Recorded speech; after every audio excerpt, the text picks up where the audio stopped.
Hello l'ami Fa, je suis très heureux de vous rejoindre pour ce nouveau tutoriel en Python.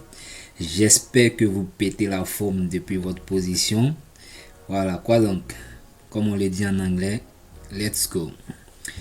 Aujourd'hui, notre séance de travail portera sur, comme indiqué ici, voilà, la saisie et l'affichage de variables. Et c'est-à-dire comment donner l'opportunité à l'utilisateur de saisir un texte, une phrase ou un ensemble de caractères et l'afficher à l'écran. Et pour cela, nous utiliserons une fonction intégrée à Python qui se nomme input.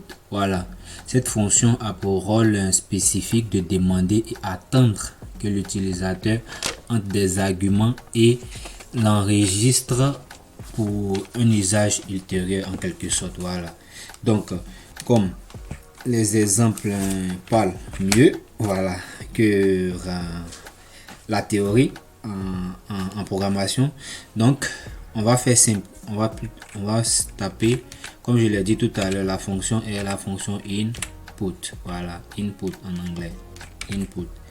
Et à l'intérieur de la fonction, nous allons mettre une question un peu banale.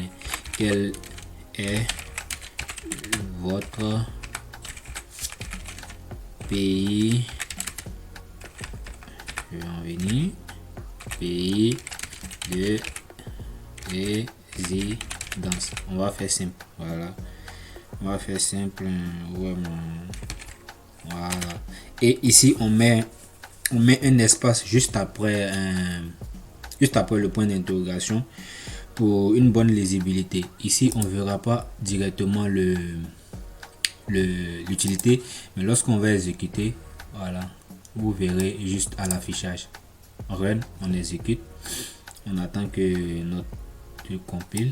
Voilà, ici, voilà, vous voyez qu'il y a juste un espace juste après le point d'interrogation. Il nous donne ici il nous montre ici que de façon explicite, il demande à l'utilisateur de répondre à la question. Donc il place derrière le curseur l'élément pertinent pour pouvoir montrer qu'il attend quelque chose, il attend la réponse, sinon il attend la réponse de l'utilisateur en quelque sorte ici. Voilà, ici, mais ici on n'aura pas de retour. Voilà, on n'aura pas de retour en tant que tel, parce que si on tape quelque chose, même si on tape entrée, vous voyez que il n'y a pas de retour. On voit rien qui s'affiche ici. Voilà, parce que on n'enregistre pas en quelque sorte dans une variable. Au fond, dans l'ordinateur, c'est enregistré, voilà, dans une mémoire de l'ordinateur, mais à l'affichage, on voit rien parce que de façon physique, sinon visuelle, on n'obtient rien. Voilà, donc pour que ce petit bout de code puisse être pris en compte, voilà, par l'ordinateur, sinon notre programme, on va l'affecter dans une variable. Voilà, on va l'affecter dans une variable qu'on appellera ici par exemple pays, et on met notre signe d'affectation pays égale à input, quel est votre pays de résidence. Et pour afficher, si vous vous rappelez bien de la précédente vidéo, pour afficher ce qu'on a tapé comme variable, voilà, on utilise la fonction print. Voilà, print qui nous permettra d'afficher ce que nous avons entré ici comme utilisateur. Voilà, donc ici on va faire run et on va arriver ici. Donc il nous demande pays de résidence, on tape par exemple rue. Si je mets un exemple simple, voilà, quand je tape, voilà, Russie, et il s'affiche ici. Voilà, il s'affiche ici. Donc si on prend encore un autre exemple un peu plus simple, je sais pas trop, je peux dire pseudo, la variable pseudo dans laquelle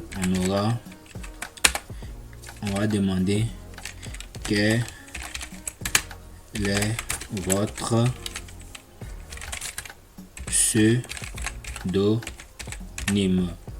Pour faire plus simple, une interrogation, j'en viens, non, pas ici, hop. Point d'interrogation, voilà, j'ai trouvé, point d'interrogation, et si on tape le print, ici, à l'intérieur, on met notre variable pseudo, ok, pseudo, donc on compile les deux, et on voit la première demande. La première question à l'utilisateur, on rentre notre pays, Canada. Quel est votre pseudo? Je prends mon pseudo, qu'on connaît tous, c'est Tchelo, et voilà, print, on affiche notre pseudo. Voilà, nous ne serons pas super longs dans ce tutoriel. Pour le moment, on ira pas à pas afin de qu'on assimile ensemble méticuleusement les différents concepts de Python, et après on abordera les concepts un peu plus complexes. Voilà, donc comme on le dit en toute chose, c'est la base. Voilà, si la base est bien assimilée, le reste viendra tout naturellement. Ok, donc voilà, donc merci d'être resté jusqu'à la fin de ce tutoriel. Abonne-toi si tu n'es pas encore abonné, en activant la cloche, voilà, de notification pour ne pas rater les prochains tutoriels, et à bientôt pour un nouveau tutoriel. Bye.